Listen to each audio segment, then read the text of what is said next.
And I started off like most of us from a musical family. Started playing piano when I was 6, hated the piano, I just wanted a guitar. I was like, Mum and Dad, get me a guitar. And I think I was 13 and I got a guitar and I was home, loved the guitar and just wanted to write songs and play guitar. And in high school I was encouraged to enter a songwriting competition by my senior teacher. And I was lucky enough to be a winner in that and recorded my song in Sydney. They flew me to Sydney and then my song was on a CD.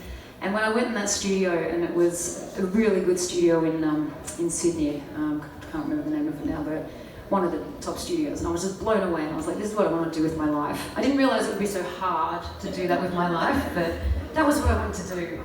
So that kind of encouraged me to take on music. So from there, I saved up, flew to Sydney again, recorded an EP, and the guy who did the EP, we did the band in the proper studio, but then he did my vocals in his home studio and he clipped everything. So I'd spent all my savings on this EP, and then the vocals were ruined and I was just heartbroken. And that actually led me into the place where I met my ex, who I had my last band with. So he was a producer and I went, he was working in a music shop. I used to be a music sales rep, and someone recommended him, so we had a chat, had a jam, and it turned out that he was my musical soulmate. So we ended up forming a romantic and musical relationship for 17 years, and we had a band called Grand Hour. So I don't know if any of you know of the music, probably not, but we did in 2016 win Australian Independent Artist of the Year, the Best Rock Artist.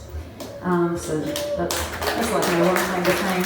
I did meet Michael Jackson, that's my other claim to fame. But so we had some success, but it was like we spent 7 years building a professional recording studio. So he was an acoustic designer, he was an engineer, producer, guitarist, singer. He was very talented.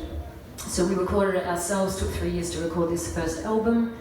Had it mastered and mixed over in LA. We mixed half of it ourselves, but it cost a fortune, you know, and we put this out and we, you know, like I said, we won that award, we had some success, but we never really saw anything come back from it. And you never do music for a financial return, but if you don't get any financial return, it's very hard to keep going. So I kind of got to the point after we'd done that first album, we were working on our second album, and I went into this depression because I just wasn't happy and I didn't know why. I had all the things you're meant to have. I'd spent my life ticking these boxes. You know, I got married, I got the house, I got the car, got the good job, the stable job, and you know, then I was working towards my musical dreams, and we did the album, and we did all this stuff, and I didn't feel satisfied, and I didn't know why. I kind of felt like maybe I was just ungrateful. But then Chris Cornell, who you probably know from Soundgarden, Audio Slave, one of my musical heroes, he died, and on the news it was saying he committed suicide.